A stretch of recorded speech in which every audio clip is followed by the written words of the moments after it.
Hi guys, this is Kunal sir. स्वागत करता हूं आपका मैं अपने इस नेक्स्ट वीडियो लेक्चर सीरीज में। जैसा कि आप लोग पहले से जान रहे हैं कि हम लोग ग्राफिकल प्रेजेंटेशन के लिए यहां पर मौजूद हैं, प्रेजेंट हैं। और क्या है कि हम लोग डिफरेंट डिफरेंट स्ट्रेट लाइन और कर्व के ग्राफ को बनाना सीख रहे हैं, जैसा कि मैंने अपने प्रीवियस वीडियो में मैंने आपको बताया। लास्ट वाले वीडियो में हम लोग लीनियर इक्वेशन के ग्राफ को बनाना सीख रहे थे, यानी कि इक्वेशन इन 1 डिग्री। आज हम लोग के पास 2 डिग्री अवेलेबल है, जिसके ग्राफ को बनाना हम लोग सीखेंगे। और हम लोग यहां पर यह सीखेंगे कि ये 2 डिग्री इक्वेशन या जनरल इक्वेशन ऑफ 2 डिग्री क्या क्या अलग अलग डायग्राम रिप्रेजेंट करता है, किस किस अलग अलग कंडीशन में। तो मैंने बोर्ड पे यहां पर कुछ लिख रखा है, आइए देखते हैं और पढ़ते हैं लिखा क्या है आखिर। यहां लिखा है ax square plus 2hxy plus by square plus 2gx plus 2fy plus c equal 0। यह है general equation of degree 2। Okay, यहां पर a जो है वो x स्क्वायर का कोफिशिएंट है, h जो है वो 2xy का कोफिशिएंट है, b y स्क्वायर का कोफिशिएंट है, g 2x का कोफिशिएंट है, f जो है वो 2y का कोफिशिएंट है और c जो है यहां पर कांस्टेंट टर्म का रोल यहां पर प्ले कर रहा है।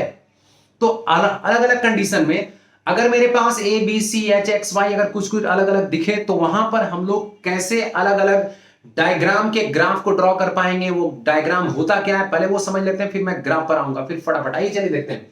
अगर एक डेल मैं यहां निकालना हूं, मैंने यहां पर एक डेल निकाला है, वहां लिखा हुआ है abc plus 2fgh minus F square minus B G square minus C H square लिखा हुआ है। ओके, ये एक डेल की वैल्यू है, ऐसा हम लोग यहां पर एज्यूम कर रहे हैं।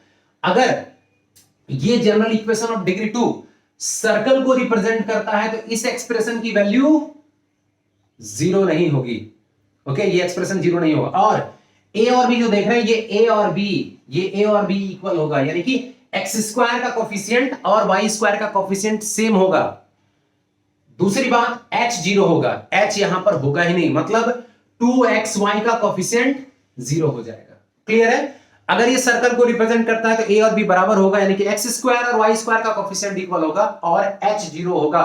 ओके, तो उस वाली कंडीशन में सर्कल को रिप्रेजेंट करने वाला है और हम लोग सर्कल के ग्राफ को कैसे ड्रॉ कर पाएंगे वो समझेंगे। आइए नेक्स्ट, सेकंड टाइप ये पैराबोला को रिप्रेजेंट करने वाला है। कब? ये डेल का वैल्यू जब 0 नहीं होता और ये h स्क्वायर ab के इक्वल हो जाए, फिर इसके ग्राफ को फिर हम लोग बनाना सीख लेंगे।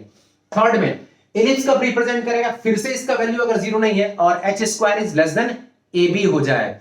एंड लास्ट हाइपरबोला कब रिप्रेजेंट करेगा, जब फिर से इस एक्सप्रेशन की वैल्यू 0 नहीं होगी और h square greater than ab हो जाए।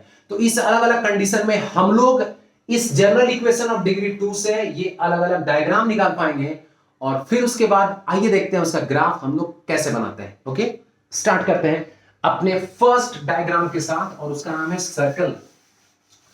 तो अगर ये सर्कल को रिप्रेजेंट करेगा तो सर्कल का जो जनरल इक्वेशन होता है वो कैसा होता है, मैं दिखा दे रहा हूं। ax square plus by square plus 2gx plus 2fy plus c equal 0। मैंने आपको अभी यहां बताया कि एक्स स्क्वायर और वाई स्क्वायर का कोफिशिएंट बराबर है, इसलिए इसको हम लोग x square plus y square plus 2gx plus 2fy plus c equal 0 यहां पर बोल रहे हैं। फर्दर जब हम इसको परफेक्ट स्क्वायर में कन्वर्ट करेंगे तो ये कुछ ऐसा दिखेगा। आइए समझते हैं। x minus H whole square plus Y minus के whole square equals a square, जहां पर h और k जो है वो मेरे सर्कल का सेंटर बनने वाला है और a जो है वो सर्कल का रेडियस बनने वाला है। इसको भी आपको समझना बहुत जरूरी है। जहां पर ये h और k जो है इसका वैल्यू जो यहां से आपको दिखेगा वो इसके इक्विवेलेंट दिखेगा, माइनस g और माइनस f के इक्विवेलेंट दिखेगा। और ये जो रेडियस है ये आपको दिखेगा under root g square plus f square minus c के इक्वल दिखेगा। मतलब अगर हम लोगों को ऐसा कुछ इक्वेशन दिखे या ऐसा इक्वेशन दिखे, दोनों सर्कल का ही इक्वेशन है, दोनों सर्कल का ही इक्वेशन है, यानी कि इस वाले इक्वेशन को हम लोग इसमें कन्वर्ट करेंगे जहां पर h के प्लेस में माइनस g है, k के प्लेस में माइनस f है और ये जो हम लोग रेडियस a देख रहे हैं ना, उस a को हम लोग क्या बोलेंगे, g square plus f square minus c बोलेंगे। तो आप बस ऐसा ही समझ लीजिए कि जब भी कभी कुछ ऐसा दिखने वाला है वो सर्कल है, वो सर्कल है जहां पर एक्स स्क्वायर और वाई स्क्वायर का कोफिशिएंट सेम होगा, 1 होगा नहीं तो कुछ और होगा, सेम होगा। वहां पे हम लोग ग्राफ कैसे बनाते हैं। ग्राफ बनाना बहुत आसान है, पहचानना थोड़ा मुश्किल था। तो मैंने आपको बताया कि हम लोग पहचान कैसे करेंगे कि ये सर्कल ही है, और अगर आप लोगों ने पहचान लिया कि सर्कल है तो फिर आगे ग्राफ कैसे बनाते हैं, बहुत आसान है, ये देखते हैं। चलिए एक एग्जाम्पल मैं ले ले रहा हूं, मैं एक एग्जाम्पल ऐसा ले ले रहा हूं। एग्जाम्पल है कि x minus two whole square y minus three whole square, और यहां लिखा हुआ है 5 स्क्वायर। सिंपली ये पूरे स्टैंडर्ड फॉर्म में दिख रहा है, x minus H whole square y minus के whole square a square. Simply h और k यहां पर क्या है, यहां पे सेंटर का कोऑर्डिनेट है, और वो किसके इक्वल है, 2,3 के इक्वल है। रेडियस यहां पर क्या है, 5 है। तो क्या आप अपने कोऑर्डिनेट एक्सिस में कहीं पर 2, 3 पॉइंट नहीं खोज सकते हैं क्या? ये 2 हो गया, ये 3 हो गया, तो ये मिल गया 2, 3। ओके, रेडियस है 5, यहां से 5 लेंथ ले लो, मान लो ये हो गया 2, इधर हो गया 3, 4, 5, ये हो गया 5। ठीक है, ये सेंटर हो गया, ये रेडियस हो गया। एक ऐसा आप सर्कुलर डायग्राम ड्रॉ कर लीजिए, तो ये आपका सर्कल तैयार हो गया। अगर हम लोग अपने सेंटर और रेडियस को खोज पाते हैं तो हम लोग आसानी से अपने सर्कल का डायग्राम बना सकते हैं। बस शर्त यह है कि आप बस पहचान जाएं क्या, कि मेरा डायग्राम सर्कल होने वाला है जब वो 2 डिग्री का इक्वेशन है। क्या बताया मैंने कि वहां पर एक्स स्क्वायर और वाई स्क्वायर दोनों का कोफिशिएंट सेम होगा, इधर 1 होगा या कुछ और भी होगा, तो हम लोग सर्कल पहचान लेंगे। इस वाले टाइप में अगर दिखेगा तो आसानी से ग्राफ को ड्रॉ कर देंगे। एक और एग्जांपल आइए, दूसरा एग्जांपल है, अगर मान लेते हैं ये प्लस के टर्म में, मान लिया प्लस है, यहां पर ये एक प्लस लिखा हुआ है, और यहां पर एक ऐसा नंबर लिखा हुआ है, मान लिया यहां पर 8 लिखा हुआ है, जिसका परफेक्ट स्क्वायर नहीं होता है। तो आप लोग इसको माइनस ऑफ -2 लिखिएगा, यहां पर भी आप इसको क्या लिखिएगा, माइनस ऑफ -3 लिखिएगा, और इसको क्या कीजिएगा, ऐसे करके रूट डालिएगा और स्क्वायर लगा दीजिएगा, तैयार। तो h और k यहां पर क्या हो गया, -2 -3 हो गया, रेडियस क्या हो गया, √8, जिसको हम लोग 2√2 बोलते हैं। कुछ नहीं करना है, ग्राफ में जाना है, -2 -3 पॉइंट खोज के निकालना, मानिए -2 है, -3 खोज के निकालना है, 2√2 का डिस्टेंस पता करना है कितना होगा, बस आपको एक ग्राफ ऐसा ड्रॉ कर देना है, ये सेंटर और रेडियस बोल के। आई होप आप लोग समझ पा रहे हैं, सर्कल के इक्वेशन को समझ पा रहे हैं, उसको पहचान पा रहे हैं, और पहचानने के साथ साथ आप लोग उसके ग्राफ को भी ड्रॉ करने में सक्षम हो पा रहे हैं माय डियर स्टूडेंट। ओके, अब हम लोग अपने दूसरे डायग्राम की तरफ मूव करते हैं। मेरा दूसरा डायग्राम है पैराबोला का, बहुत ध्यान से देखना है, बहुत ही ध्यान से देखना है। आइए नेक्स्ट है पैराबोला। तो इस पैराबोला को हम लोग कैसे समझने वाले हैं। पैराबोला का स्टैंडर्ड इक्वेशन होता है y स्क्वायर इक्वल्स 4ax। ठीक है ना, चार इसका स्टैंडर्ड इक्वेशन है। तो फर्स्ट से मैं स्टार्ट कर रहा हूं, y square equals 4ax। Okay, 4x, ध्यान से देखना है, इसका ग्राफ ऐसा ही बनेगा, रट जाना, इसको ऐसा ही बनेगा। इसका ये वर्टेक्स, इस वाले पॉइंट को वर्टेक्स बोलते हैं, इसका वर्टेक्स ओरिजिन पे रहेगा हमेशा, ऑलवेज वर्टेक्स कहां पे रहेगा, ओरिजिन पे होगा। ठीक है, एक बात ये ध्यान में रखना है, वर्टेक्स इसका ओरिजिन पर होगा, और इस पैराबोला का जो मुंह जो आप देख रहे हैं ना, मुंह ऐसा जो मुंह है, ये इसके टुवर्ड्स राइट साइड खुला रहेगा। ओपन किधर होगा, ओपन टुवर्ड्स राइट साइड मुंह इसका खुला रहेगा। इस टाइप का जब पैराबोला आपको दिखे तो ये कैसा हो सकता है, ये हो सकता है y square equal 6x 4x 8x 9x 10x, ऐसा ही ग्राफ बनने वाला है। ओके, दूसरा y स्क्वायर -4x, अगर ऐसा हो तो कुछ नहीं करना है, बिल्कुल ऐसा ही, सिर्फ इसका डायरेक्शन बदल जाने वाला है। वर्टेक्स जो है इस बार भी ओरिजिन पर ही रहने वाला है, लेकिन इसका मुंह किधर खुलने वाला है जी, टुवर्ड्स लेफ्ट। ओपन किधर हो रहा है, लेफ्ट में इसका मुंह खुल रहा है, ध्यान रखना है। ओपन किधर हो रहा है, लेफ्ट में हो रहा है। अगर थोड़ा सा और समझते हैं, अगर ये स्टैंडर्ड ऐसा रहा और कुछ और उसमें ऐड हो गया, लाइक ऐसा हो गया y माइनस के whole square 4ax minus h, कुछ ऐसा ऐड हो गया, तो इसका नेचर बदलने वाला नहीं है। इसका जो मुंह जो टुवर्ड्स राइट साइड खुला हुआ है बिल्कुल वैसा ही रहेगा। अंतर क्या आने वाला है कि इस बार जो इसका वर्टेक्स है ना, वो h के पॉइंट पर है, और h के पॉइंट कहीं पर भी हो सकता है। मान लिया मैंने यहां पर है, तो ये कुछ ऐसा हो जाएगा डायग्राम पैराबोला। बहुत ध्यान से देखिए माय डियर स्टूडेंट, समझिए, समझने वाली बात है। रुकिए, समझिए, देखिए, लिखिए। प्रॉब्लम हो तो कमेंट बॉक्स में शेयर कीजिए अपने विचार को। मैं कोशिश करूंगा कि आपके डाउट्स को मैं दूर कर सकूं। आइए, अगर इस वाले इक्वेशन में कुछ आपको ऐसा दिख जाए, y माइनस के whole square minus 4a x minus h दिख जाए, तो यहां पर इसका वर्टेक्स फिर से h कॉमा k हो गया। इस वाले ग्राफ का नेचर बदलने वाला नहीं है, नेचर बिल्कुल वैसा ही रहेगा कि इसका मुंह जो है लेफ्ट साइड में खुला हुआ है, तो अभी भी लेफ्ट साइड में इसका मुंह खुला रहेगा। अंतर यहां पर यह आ गया कि वर्टेक्स इस बार बदल गया है। पहले वर्टेक्स ऑरिजिन पर था, अब वर्टेक्स एच के पॉइंट पे चलाया है और ग्राफ कुछ ऐसा बन गया। तो आप लोग पैराबोला के नेचर को समझ पा रहे हैं, कब ये अपने रुख को कैसे बदल रहा है, किस टाइम पे कैसे बदल रहा है। पॉजिटिव जब रहे तो टुवर्ड्स राइट, नेगेटिव में टुवर्ड्स लेफ्ट। तो ये दो पैराबोला और उसके डिफरेंट पार्ट्स को मैंने समझाया। नेक्स्ट दो पार्ट और है पैराबोला में, उसको भी आइए समझते हैं। नेक्स्ट है एक्स स्क्वायर इक्वल्स 4ay। इस टाइप का पैराबोला हो तो ये अपने पोजीशन को ऐसे चेंज करता है। इस बार भी वर्टेक्स ऑरिजिन पर है, लेकिन ये मुंह इसका खुला हुआ टुवर्ड्स अप, यानी कि अपवर्ड डायरेक्शन में खुला है। ओपन किधर है? अपवर्ड डायरेक्शन में। लेकिन अगर पैराबोला ऐसा हो जाए, पैराबोला कुछ ऐसा हो जाए, तो फिर से वर्टेक्स क्या हो गया इसका, h कॉमा k हो गया। ये वर्टेक्स है, तो इस बार भी ये अपने नेचर को नहीं बदलेगा, ऊपर ही मुंह खुलेगा इसका, लेकिन इस बार वर्टेक्स क्या हो जाएगा, h कॉमा k पॉइंट हो जाएगा। मान लिया h कॉमा k पॉइंट ये है, तो पैराबोला कुछ ऐसा खुलेगा। ओके, आप लोग अलग अलग व्यूज में पैराबोला को देख पा रहे हैं और समझ भी पा रहे हैं। Next x square equals minus 4ay। इस बारी पैराबोला इस डायरेक्शन में खुल जाएगा, नीचे वाले डायरेक्शन में। फिर से वर्टेक्स ऑरिजिन पर है, यहां पर ओपन किधर हुआ, डाउनवर्ड। ओपन किधर हो गया, डाउनवर्ड। और अगर पैराबोला कुछ इस टाइप के स्टैंडर्ड इक्वेशन के साथ आपको दिख रहा है, तो यहां पर भी इसका वर्टेक्स एच के है। ये ऊपर वाले नेचर को नहीं बदलने वाला है, नेचर इसका वही रहेगा, डाउनवर्ड डायरेक्शन। अगर एच के पॉइंट ये है तो कुछ ऐसा डायग्राम दिखेगा।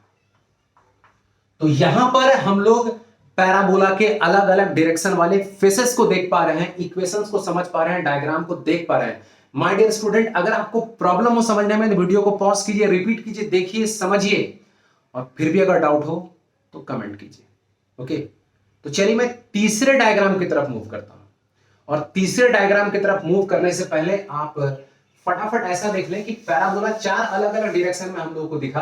कैसा कैसा दिखा, एक बार मैं रिव्यू करा दे रहा हूं। चार अलग अलग डायरेक्शन में दिखा हम लोगों को पैराबोला का मुंह खुला हुआ। एक डायरेक्शन ऐसा दिखा, एक ऐसा दिखा, इसको हम लोग बोले थे y स्क्वायर इक्वल्स 4ax। इसको हम लोग क्या बोले, y square equals minus 4x। और दो ऐसा दिखा, एक ऐसा दिखा और एक ऐसा दिखा। इसको हम लोग क्या बोले, एक्स स्क्वायर इक्वल्स 4ay। इसको बोले x square equals minus 4ay। आप लोग इस चारों को एक साथ भी देख सकते हैं, जहां पर इस चारों पैराबोला का वर्टेक्स कहां पर है, ओरिजिन पर है। Okay, next diagram ellipse. आइए इलिप्स को समझते हैं। इलिप्स को हम लोग समझते हैं, इलिप्स का क्या कर्व होने वाला है ये देखते हैं। ये भी जनरल इक्वेशन ऑफ डिग्री 2 से ही निकला हुआ एक कर्व है। इसके स्टैंडर्ड इक्वेशन को फिलहाल आप ऐसे समझिए, ठीक है ना जी, ऐसे समझिए। जब a b से बड़ा है, जब a क्या है, b से बड़ा है, तो ये डायग्राम ऐसे बनता है। ये है इलिप्स, ठीक है ना जी, डायग्राम ऐसे बनता है कुछ। ओके, ये ओरिजिन है, इस पॉइंट को हम लोग a0 बोलते हैं, इस पॉइंट को हम लोग माइनस a0 बोलते हैं, इस पॉइंट को 0b बोलते हैं, और इस पॉइंट को 0 माइनस b बोलते हैं। डायग्राम को ड्रॉ कर लीजिए, आराम से डायग्राम को ड्रॉ कीजिए, समझिए, इक्वेशन को देखिए, समझिए। कहीं डाउट हो तो कमेंट कीजिए, कोशिश कीजिए। आप लोग बहुत ही आसानी से इस अलग अलग टाइप के डायग्राम को देख पाएंगे, समझ पाएंगे और कमेंट बॉक्स में समझने और देखने के बाद अपने विचार को शेयर कर पाएंगे। ओके, तो ये हो गया कुछ ऐसा। इस ए को हम लोग बोलते हैं, यहां से यहां के डिस्टेंस को ए बोलते हैं, इसको बोलते हैं सेमी मेजर एक्सिस। इस बी को यहां से यहां तक के डिस्टेंस को बी बोलते हैं, इसको बोलते हैं सेमी माइनर एक्सिस। तो डायग्राम कुछ ऐसा बना whenever a is greater than b. कभी कभी ऐसा होता है कि ए जो है छोटा हो जाए और बी बड़ा हो जाए, कुछ ऐसा। तो इस टाइप में ग्राफ कुछ ऐसा दिखेगा आपको, कुछ ऐसा दिखेगा। उस समय इलिप्स आपको ऐसा दिखेगा। इस बार ये जो है वो बी बन गया, जो कुछ बड़ा है किससे, ए से बड़ा है। तो ए और बी यहां पर कांस्टेंट है, एक्स स्क्वायर वाई स्क्वायर यहां पर भी एक स्टैंडर्ड इक्वेशन है इलिप्स का, आप लोग इसको याद कर लीजिए, रट जाइए। इसमें डायग्राम ऐसा बनेगा, सब ए और बी पर डिपेंड करता है। अगर ए बड़ा है बी छोटा है तो डायग्राम ऐसा बनेगा, ए छोटा है बी बड़ा है डायग्राम ऐसा बनेगा। क्लियर है? इसके कुछ और स्टैंडर्ड पार्ट को हम लोग समझते हैं। आइए, उस समय क्या होने वाला जब इसके स्टैंडर्ड पार्ट को हम लोग ऐसे दिखा रहे हैं।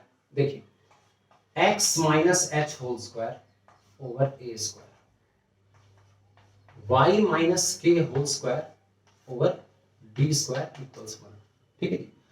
अगर डायग्राम आपको कुछ ऐसा दिखा तब हम लोग इक्वेशन कुछ ऐसा दिखा तब हम लोग डायग्राम कैसा बनाएंगे। अब पिछले बारी जो हम लोग डायग्राम बनाए थे कुछ ऐसा डायग्राम था, ये पॉइंट था, इस पॉइंट को हम लोग अपने इलिप्स का सेंटर बोलते थे। और ये सेंटर कहां पे होता था? ओरिजिन पे होता था। माय डियर स्टूडेंट, सेंटर कहां पे होता था? ओरिजिन पे होता था। इस बारी जो सेंटर हम लोगों का होगा वो ओरिजिन पे नहीं होकर के एच और के पॉइंट पर होगा। एच और के यहां पर कोई एक कांस्टेंट है। ओके, तो हम लोग यहां पर अपने कोऑर्डिनेट एक्सिस को ड्रॉ कर लिए। ये हम लोग का ओरिजिन है, मान लिया हम लोग का एच के ये है, तो इसी एच और के के साथ हम लोग अपने इलिप्स को ड्रॉ करने वाले हैं, यानी कि कुछ ऐसा। ये एच के है हम लोग का, इसी एच और के अराउंड ग्राफ को हम लोग ड्रॉ करेंगे। ओके, ये डिपेंड किस पे किया? एच और के वैल्यू पे किया। ओके, पिछले बारी एच और के प्लेस में क्या था? 0 था। फिर से ए और बी कांस्टेंट है, ए अगर बड़ा है बी अगर छोटा है तो डायग्राम ऐसा बनेगा, और ए अगर छोटा है बी अगर बड़ा है तो डायग्राम कुछ ऐसा बनेगा। ओके, ऐसा बनेगा। आई होप आप लोग समझ पा रहे हैं। ओके, तो ये हो गया a, 0, ये हो गया 0, b। इस बारी भी यहां ये हो गया 0, b और ये हो गया a, 0। ठीक है जी। तो ये हो गया ग्राफ इलिप्स का, और इलिप्स के इक्वेशन को भी हम लोगों ने पहचाना। ये थोड़ा सा ब्रॉड स्केल पे इक्वेशन था जहां पर उसका सेंटर ओरिजिन नहीं था। लास्ट वाले डायग्राम की तरफ हम लोग आ रहे हैं और उसके भी हम लोग ग्राफ को देख ही लेते हैं। माय डियर स्टूडेंट, अंत तक बने रहिए और लास्ट भी ग्राफ को देख लीजिए और समझ लीजिए। जैसा कि मैंने पहले ही मेंशन किया था, उसको हम लोग क्या बोलते हैं? हम लोग उसको बोलते हैं हाइपरबोला। क्या बोलते हैं? हाइपरबोला। ठीक है, इसका इक्वेशन है x square y square minus y square by b square equals 1। इसके डायग्राम को हम लोग ऐसे बनाते हैं, ऐसे बनाते हैं। ठीक है जी। ये यहां से यहां तक का जो लेंथ है, ओके, ये है a, 0, ये है माइनस a, 0। ओके, ये हाइपरबोला हो। सिंपल। एक और हाइपरबोला हम लोग देख लेते हैं, एक टाइप का और है, इसको हम लोग बोलते हैं hyperbola conjugate to this hyperbola. इस वाले हाइपरबोला का डायग्राम कुछ ऐसा बनेगा, कुछ ऐसा बनेगा। ठीक है, तो यहां पर ये हो गया 0, b, यहां पर ये हो गया 0, -b। ओके, तो ये तो था जनरल इक्वेशन ऑफ डिग्री 2 से निकलकर आए हुए अलग अलग डायग्राम का ग्राफ, जिसका यूज हम लोग करते हैं क्लास 12 के area bounded by the regions वाले चैप्टर को सॉल्व करने में। अगर आप लोगों ने ये सीखा तो आप लोग बड़े ही आसानी से अपने ग्राफ को ड्रॉ कर पाएंगे, एरिया को बाउंड करा पाएंगे और उसके एरिया को फाइंड कर पाएंगे। माय डियर स्टूडेंट, अगर आप लोग को ये वीडियो समझ में आया तो इसको लाइक कीजिए, अपने फ्रेंड्स के साथ इसको शेयर कीजिए, मेरे चैनल को सब्सक्राइब कीजिए, और तब तक के लिए this is Kunal sir signing off. Thank you.